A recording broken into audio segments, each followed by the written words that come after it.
So now let's hop into business entity structures. Okay. So there are a lot of you out here. If you haven't already tried starting a business, I'm sure you're thinking about it. And down the road, you're like, look, I want to go and register on my LLC, or I want to start this business. And you're in the right place and you're listening to the right person, because this your favorite CPA over here wants to make sure that you have the right information when it comes to setting up your business, choosing the right entity structure, not only for the business structuring and organization, but also for tax optimization, because that's very important on this. Okay, so I hope that we can kind of talk about the tax implications of the different entity structures that are available. Okay. So when you are, thinking about starting a business, you're like, this is what I want to do. There are a couple of things I want you to think about. Okay. So first of all, is this a business that you want to do long term? It's very important. uh, just because someone tells you a business is great doesn't necessarily mean you want to be in this for a long run, right? So you want to ask yourself, is this something I want to do long term, right? See, I didn't even start with the why part. I'm still talking about just the business, because if you've listened to me, I'm always big on why. You always have to ask yourself, why should I even be doing this? All right. So that part you always want to clarify. Why should you even be doing the business? But if you have decided that you want to start a business, which is where I'm meeting you right now, the question now is this something I'm just testing out, or is this something I want to do long term? It's very important, because sometimes people rush and go register a business entity when they actually don't need to do that. Okay. And we're going to break it down, the different entity structures, so you see where you are and what will best serve you. But the important thing is this something that you want to do long term?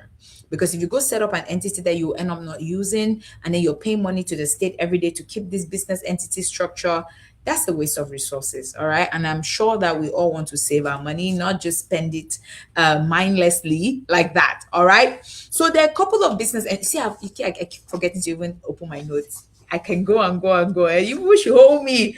Hold me, because if you don't hold me, I'll just keep going and going and going, because I love to do this stuff.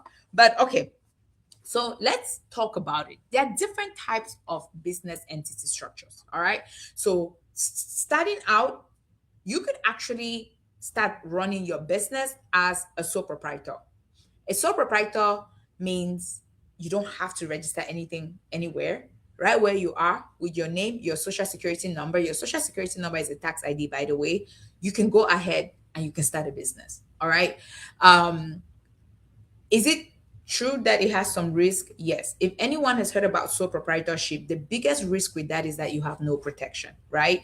Which means if you started providing a service to someone and something went wrong, okay, that person can come and sue you, sue everything you own, even what your spouse owns, even money from other sources, they can sue you for that. All right. A lot of times people kind of shy away or frown when it comes to starting a business as a sole proprietorship. And they're like, oh, you're not serious. It makes you not look serious. But I'm one of those people where I think it always depends on where you are and what you have going on. Okay. So a sole proprietorship is the easiest form of business, because you're not really needing to go register anything. You can get yourself a DBA. A DBA is a doing business as name, where if I wanted to start a business now and I don't want to use my name, I would say, okay, Lily doing business as, that's a DBA, doing business as Pretty Hair, Pretty Hair and Co, something like that. All right. Or Pretty Hair and Family, whatever name I choose. That's a DBA. I don't necessarily have a registered entity structure, but I'm starting out as a sole proprietor. I want to braid hair. I get a DBA for branding purposes, so I can come here and write it on social media that Pretty Hair and Family is in your neighborhood. We're braiding hair. Hire us. Okay, that's a sole proprietor right there. I've started my business. You pay me. I provide a service. We're good. Now, the only risk with this is I have no protection, like I said earlier. All right. But this entity structure could work for me for several reasons. One, if this business is something I'm only doing for like 2 weeks, or I'm just testing it out, there's no reason for me to want to go to the state to go and register Pretty Hair and Family, right? as much as it would be great to go and register an LLC, Pretty Hair and Family, but what if I'm just trying it and I don't even know if I'm going to like doing people's hair? I don't even know if you know what I mean? Like, I'm just trying. I don't even know if my arthritis will let me continue doing this for a long time. I'm just testing it out. All right. I'm like, that's a good way to start. I'm fine with that. If you're going through, a season and you want to do something that is so seasonal, let's say you sell fruits and the fruits are like, there's this fruit I went to one of my uncle's house and tried. I don't know the name of this fruit, but it's so good. Now that fruit only comes out during a certain season. I wish I could remember the name. I'll try to remember and write it down. We went last time, harvested so many, but it's only there for a short period of time.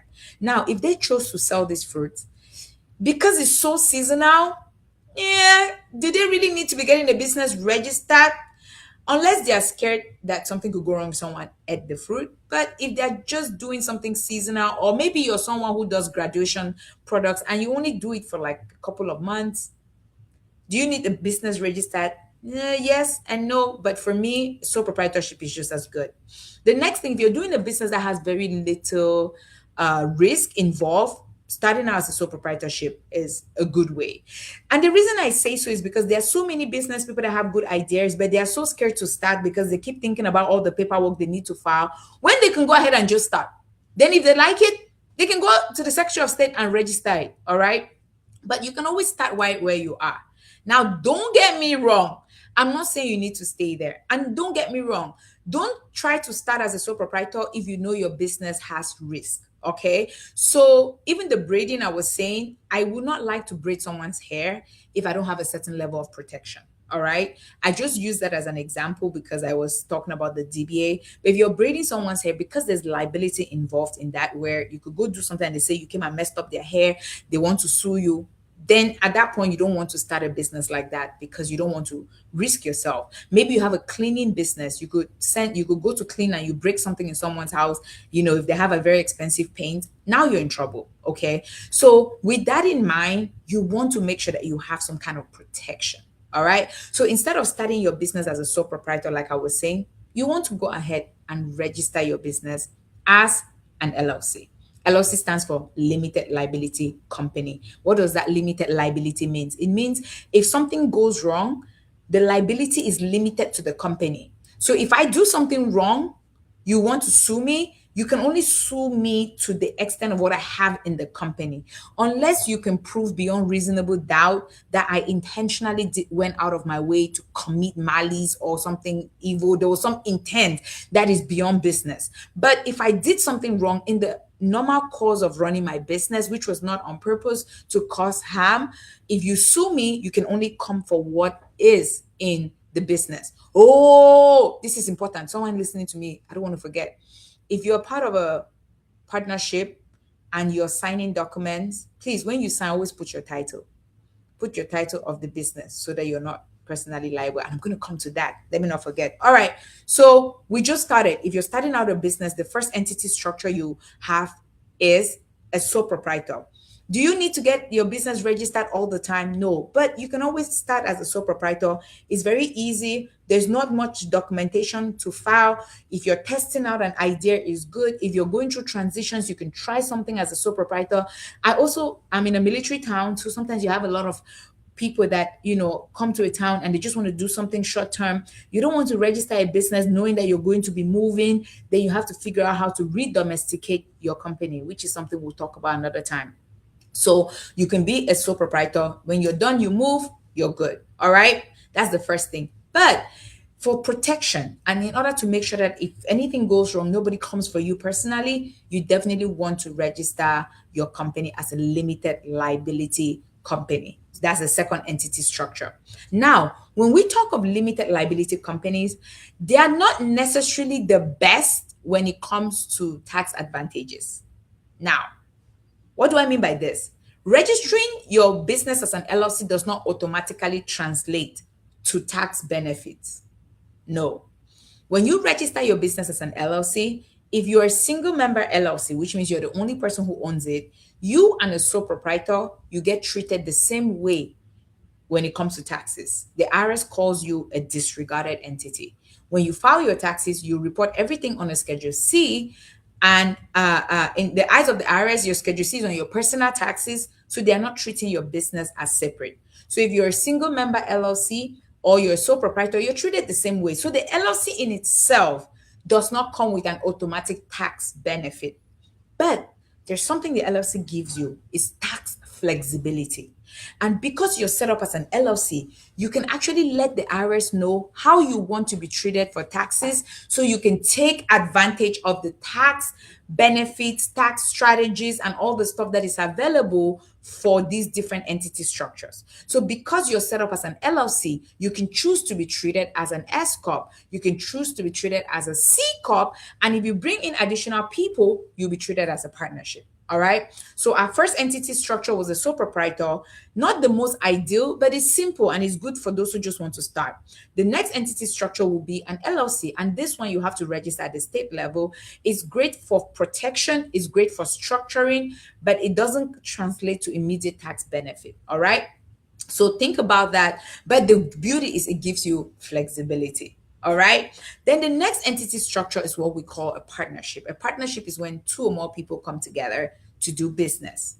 Now, here's the interesting thing. A sole proprietor can form a partnership with another person, and there are two sole proprietors who have come together to do business, and they don't even have to get their business registered. Isn't that crazy? So if we came together and we shook hands, we can literally go into business as partners. Now, the only downside is just as the sole proprietor has no protection, that general partnership of two sole proprietors has no protection either. All right. And if something went wrong, they will be sued individually, come for everything. So now the best way to do it is either set up a partnership that you actually register a limited liability partnership, or an LLC that will be treated as a multi-member LLC. So multi-members, which means multiple people that came together and set up an LLC. So when you have a multi-member LLC, that now also translates to a partnership. Partnerships as an entity structure don't pay taxes at the partnership level.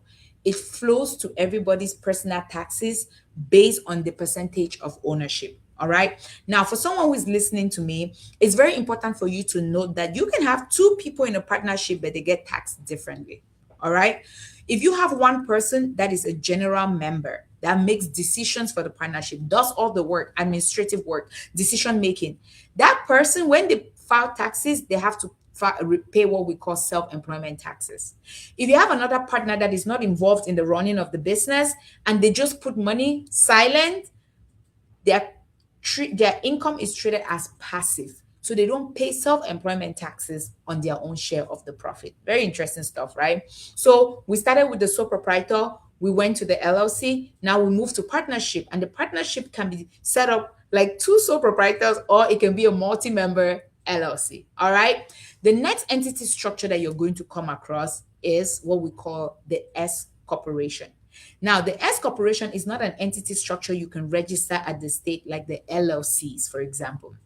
The S corporation is an election you make to the IRS. You tell the IRS that I want to be able to benefit from all the stuff that the S corporation comes with, especially with my business being treated as separate from me. Remember, I told you guys the LLC gives you flexibility, but now when it comes to really enjoying the tax code, that's where the S corp comes in. The S corp is an election you make with the IRS. You tell them I want to be treated, my business to be treated as a small or subchapter corporation. It has its benefits. From there, your business is separate from you if you were a disregarded entity, which is an LLC. And what will happen now is your business can hire you, pay you a salary, deduct your salary as a business expense, and then whatever is left as profit, you don't pay any self-employment taxes on that. Okay, and I'm going to come back to the entity structures and the taxes that they pay. So the S corp, great entity structure. Now, guess what? Not only LLCs can become S corps. Even C corporations, which is our fifth entity structure, can also become S corps. Okay. So what's a C corporation? A C corporation is one of the entities that you do register at the state level. It's a separate entity from you, the individual. You register. It has a mind of its own to operate, to go into business, make money. All right, that's a C corporation. C corporations are great because they're the ones that can raise funding from all types of investors. There's no limit to how many people can be owners or shareholders of a C corporation. All right.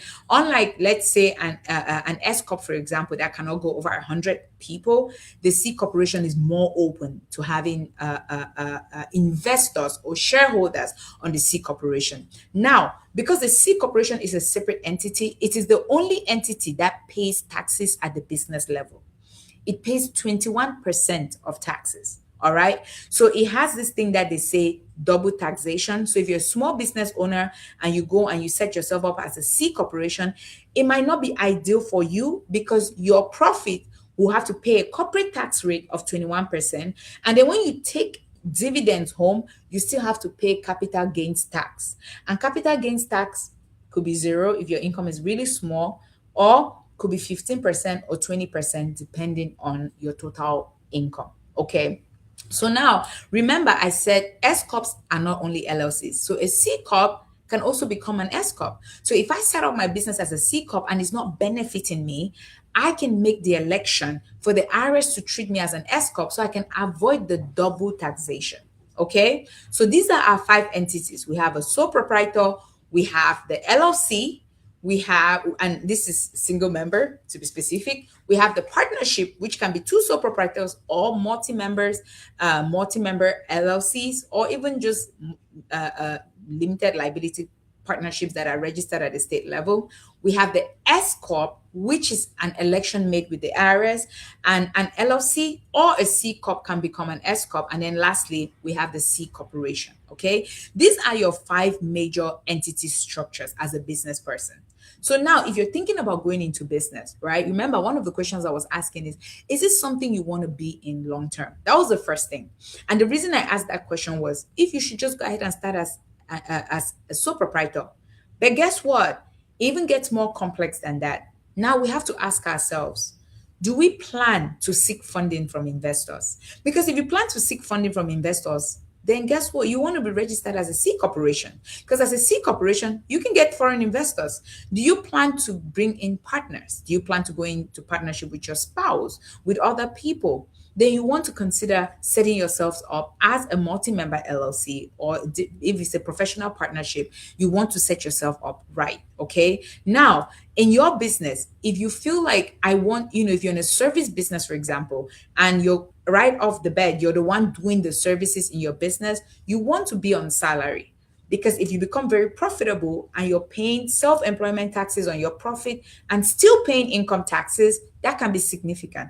So maybe you might want to become an S Corp so that your company would pay you a salary that is tax deductible to your company, will help you save on that self-employment taxes, and still have the incredible benefit of the S Corp. Right? So there are all these questions that you need to ask yourself. Don't just rush to the internet and start registering an LLC. Because if you just rush and register an LLC and then tomorrow someone reaches out to you, a friend of yours who is in Europe, and like, hey, I would love to be an investor in your company. Now it gets very complex. Not the end of the world, because there's paperwork we can file to fix that with the IRS, but there are several things that go into that we have to take into consideration when we are going out to register a business. Okay, so thinking about it, if you don't want to be in this long term, maybe a sole proprietorship will be better for you. If you feel like you're going to be in long term or you need protection, get your LLC. If you're going to get a partner, sole proprietorship might be good for like a quick project, where you have a general partnership where it's like two sole proprietors. It can be good for like a quick project where you call it joint venture, but you want to avoid that for the most part when it comes to partnership. So you better off setting up a multi-member LLC. And then if you want to be on salary, you want to ask the IRS to treat you as an S Corp.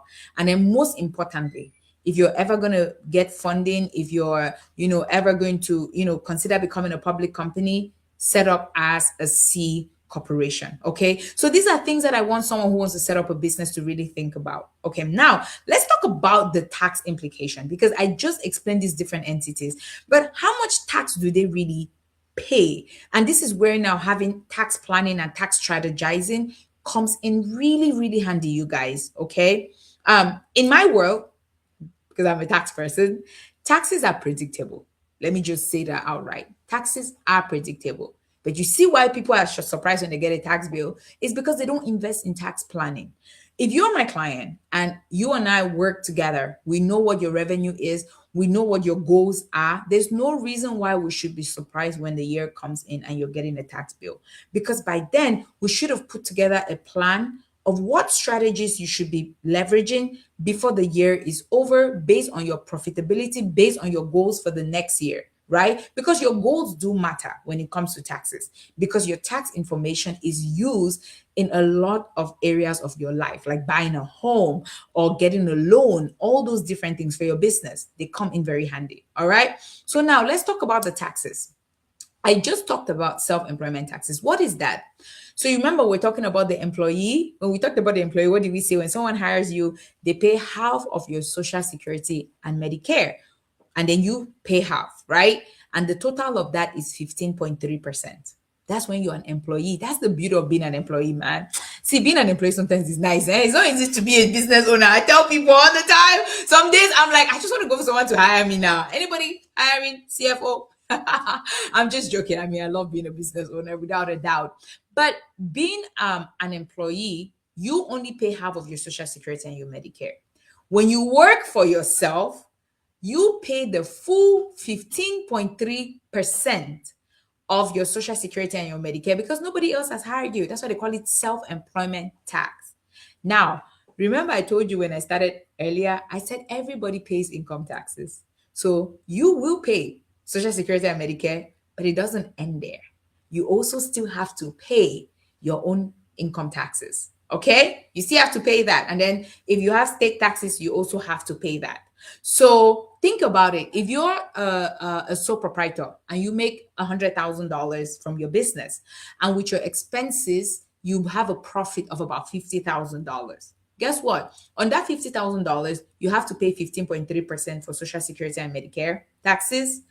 In addition, now to that, you also have to pay federal and state income taxes based on your combined income from maybe your other jobs and your spouse and all of that. So if that puts you, if you're in a high tax bracket, like a 37% tax bracket, well, there you have it. You're going to be paying a chunk in taxes. All right. So who are the people that pay self-employment taxes? The sole proprietor pays self-employment taxes. The single member LLC who files on the Schedule C pays self-employment taxes. The general partner in a partnership who does the work in the partnership pays self-employment taxes of 15.3%. Okay. Now, all of these guys still have to pay federal income and as federal and state income taxes. How do we save on these 15.3% taxes? Because it's not like you're going to avoid it. But what are the different ways for you to save on self-employment taxes? The top one is for you to make the election to be treated as an S corp. When you make the election to be treated as an S corp, what happens now is your company will pay you a salary, okay?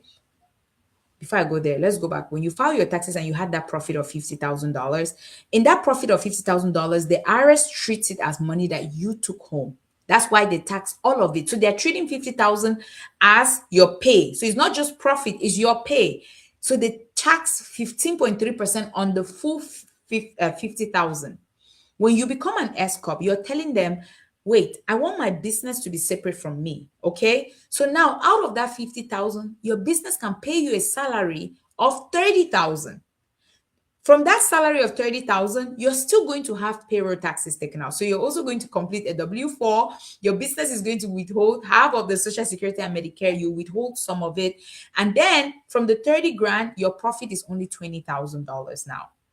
Before, they would have taxed you the full 15.3% on what?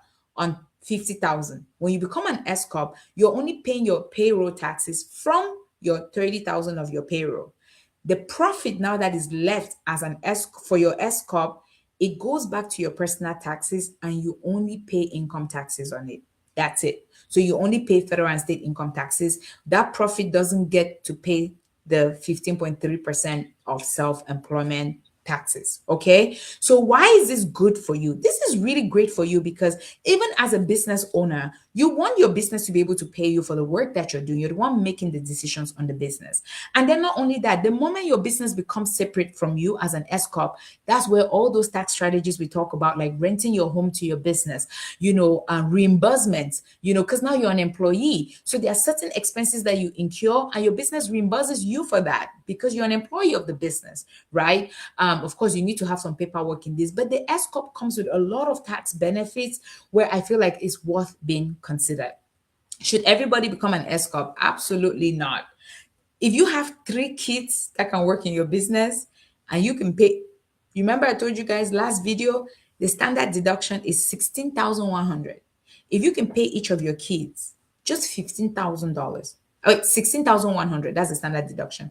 If you paid each of your kids 15,000 a year, 3 of your kids, that's $45,000. Well, if your profit was $50,000, guess how much money you just saved on taxes? In this case, becoming an S corp is not that much of a benefit for you, okay? Until at least your kids phase out. So these are things that, as much as they are great, they're not for everybody. So it's good to have that conversation with someone who can look at your situation and guide you accordingly. All right, this is very important. So now, when you can figure out, I have these different things going on, these are the strategies I can put in place, you can almost tell how much you're going to pay in taxes when the year comes to an end. All right. So now that kind of lays the foundation for taxes and for entity structure. So how do you go about registering your business?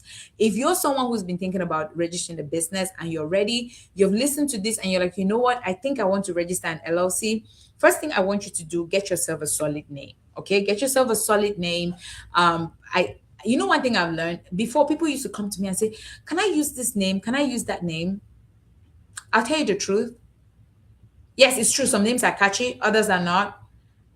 But having been in business for a long time, nobody eats your name. People will eat good service and good value, but nobody cares about your name. I don't care what you call your business. If you provide good service at a good price and people know you're there and they can trust you, you're going to make money. Okay? Just pick a name you like. Now, someone who's listening to me who's a marketing person is going to be like, no, the name matters. I agree. But I'm not just as obsessed with the name just because. There's no name that has ever delivered good service. It's the people that provide the service. And when they provide the service, even if I cannot pronounce their name, I'll go back to them because of good service. So pick the name that you want, preferably a name that matches your space, but don't get too caught up with it. Okay? Because my worst thing is a business person who spends too much time thinking. I don't want that for you. Just get in it. Go. Pick the wrong name. You can change it, but just start. Okay. So pick a name. That's the first thing you want to do. Go on the state site. Every state has its own Secretary of State website. That's where you register businesses. Go on there. You want to make sure that nobody has your name or anything close, because a lot of people have lost business names or gotten sued because they had a name that was so close to an existing establishment and maybe it was beginning to impact their business. It happened to a client of ours before. Such an innocent thing, had no idea, came, set up business, 5 years in, get sued by another company. So things to think about. You just want to make sure nobody has that name, and then go ahead. If you want to reserve the name, you can reserve it. For me, if nobody had that name before, 9 out of 10, they're not coming with the name anytime soon. But reserve it if you have a strong conviction. Go ahead, and then once you're ready, go ahead and file your articles of organization if it's an LLC. But if you say you want to set up a corporation because you're going to have partners in Cameroon, you're going to have investors in Europe or in wherever, then go ahead and set up your C corporation. So you'll be filing your articles of incorporation. Okay. Once you file with the state is the one that gives you kind of like permission or, to operate in a jurisdiction. Once you get that filed, go to the IRS's website, and then request to get an EIN. Okay, so you request to get an EIN. I wanted to share my screen, but we're already running out of time. I literally have 4 minutes. Get yourself an EIN. Once you get that EIN, you want to come back depending on how your business is being set up. If you have a partnership, you want to make sure that you have an operating agreement with the partners. Okay, you're going to need that operating agreement, which states, name of company, what you do, everyone's share of ownership, what each person contributed, all those things. You're going to need that once you get your EIN to go to the bank and set up a bank account. All right. Once you get your EIN, you do want to go to the bank and set up your bank account. All right. And once you set up the bank account, because here's my thing with that. That's very important. In fact, you guys bear with me. I think I have a little more time and I'm going to look into questions. So let me take a little bit of time. You want to set up your bank account because you don't want to keep paying for stuff outside of your personal money. Okay. You probably already use your personal money to register the company at the Secretary of State site. So you want to set up your bank account immediately and transfer money into that account. Remember, you don't yet have money coming in for your business, but you want to transfer it so you can start to track your business income, your business expenses. Okay. If you've listened to me long enough, I say it all the time. Your most important business activity is bookkeeping. It's being able to track all the money that comes in and goes out. Taxes can be filed, amended, corrected, everything. But if your numbers are not right, you're always going to struggle because you're never going to know how your business is doing. If you're getting a return on your investment, of course, you're not even going to be compliant. You're going to miss out on opportunities if your records are not right. So one of the best ways of making sure your records are right is to make sure you have a separate business account right from the get-go. I remember when I started my business, the first check I got, I just ran to the bank, set up that. In fact, it was the day I set up my business. Somebody came and paid me with a check. I just went to the bank, set up the account, and I didn't, so I could keep everything separate. You want to do that for yourself, all right? Once that is said, you want to go ahead and apply for your for your city or whatever licenses you need. Now, if certain businesses like nursing, they have certain state board requirements, so you want to at least make sure you're doing that. But at least you want to get your license to operate in your city. Every city you have to apply for a city license. Some charge like $50, some 100, but you want to get that so you know when you're operating, you're in good standing in your city. All right, and then market your product, your business, keep going. Just make sure that you're tracking your records. Make sure that once you start making money, depending on how you're set up, that you're doing your tax withholdings. And then every year you want to file your taxes and file on time. If you've been tracking your records, you're not going to have much of a headache. Of all these things I'm saying, please don't go start doing it without talking to a professional. Doesn't have to be me. Hopefully this information helps you, but if there's a professional you trust, you can work with, go sit and talk to them. I always say the best time to meet a CPA is before you started your business, but even better right away. Okay. So if you are someone who was not certain, you went and registered a business, but it doesn't align with where you are, I'm happy to have a conversation. I have free 15-minute meetings you can take advantage of, or talk to someone else. You can always change your business entity. Maybe you might have to dissolve what you have and register a new one. They're different. Maybe you might have to do an election with the IRS. It's good to talk to a professional. Now, I always get questions of people saying, I registered my business maybe when I was in California. Now I'm in Ohio. What do I do? So there are certain states that have something called, that have a relationship where you can redomesticate your entity. I know if you've never heard that before, it means if two states have that relationship, let's say maybe Georgia and Virginia or Georgia and Ohio, if they have that relationship, instead of you dissolving your entity in Georgia and setting up a new one, you can redomesticate it. You're not going to lose anything. You don't even have to apply for a new EIN or any of that. You save your EIN and you can maintain your business history. I love redomestications for that. Other times, it may not happen, so you might have to shut down the entity structure and open a new one, or you might keep the entity structure and operate in your new city as a foreign entity. I don't like it. That's why I don't encourage anybody to set up an entity where they don't stay. People tell you, go to Delaware, go to Wyoming. You don't stay in Delaware and Wyoming. Why are you registering your business there? Only to come back and be functioning as a foreign entity in your own local state. Out of question. So I will encourage you, register in your local state. There are advantages that come. Sometimes there are state grants that come, but because somebody told you to go to Delaware and you went to Delaware, now you're looking like, an adopted child in your own home, right? So, all right, guys, let's see if I have some questions. Any questions for me? Remember, I told you the team made sure that I stay on Restream. So on Restream, I don't see anything. I don't get distracted. So, family man said, "Dog, you mean if someone sues me, my LLC will carry the liability?" Yes, yes, yes, to an extent. Okay. So the idea of the LLC is the protection. It means if you were in your ordinary course of business, you were providing a service and something went wrong and they sued you, they can only come for what's in your LLC. So if your LLC has $30, that's what they're coming for. Don't get me wrong. If there's damage that was caused, you could be liable for it. But the thing is, they cannot come for you personally because it was something that happened in the course of you doing business. Okay. Yes, there might be, issues that you might have to or bills you might have to pay or something, but it's not, they don't come for you personally. However, if they can prove beyond reasonable doubt that you went out of your way and you did something shady, you see what I'm saying? Like you went out of your way to commit fraud, you went out of your way to be messy. At that point, they can come for you personally because now you're personally liable. You intentionally did something wrong. Yeah, that's a really good question. But the LLC does give you really good protection. So that's one of the reasons we encourage people to get it.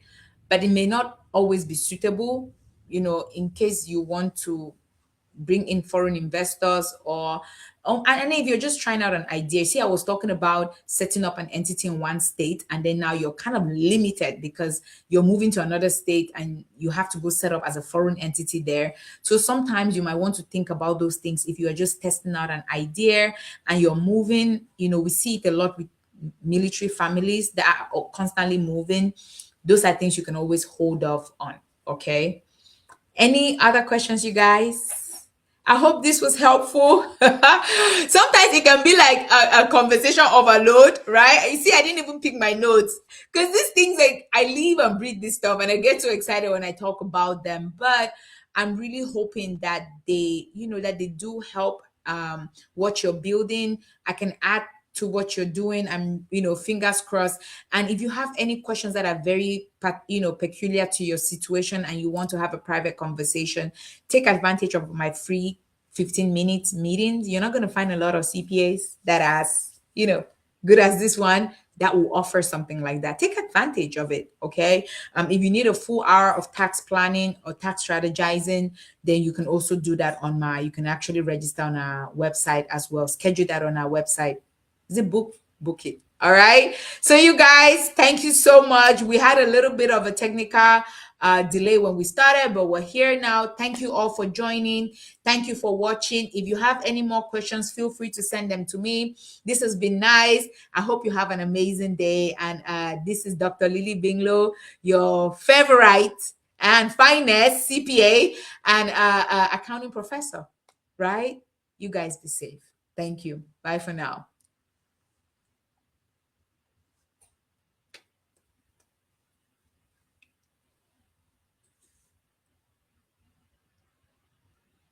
Awesome. And see everybody